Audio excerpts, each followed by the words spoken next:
Okay guys, for MPI this is your 275 twin cam combination switch, which we decided is the 3-arm as opposed to the 2-arm.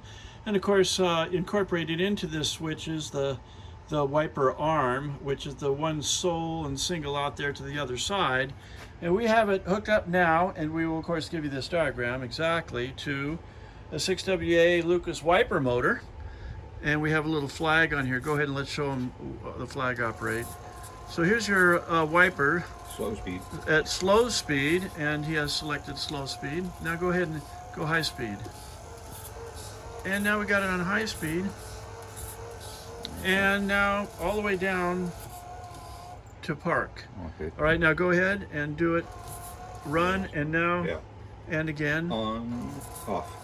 There we go. So automatically printing properly to park. And Steve here was able to utilize the original equipment wiring on this after a bit of conversion to the wiper system, which we will send you a schematic on in order to make it work without any relays on the original switch. So we're very happy to have this.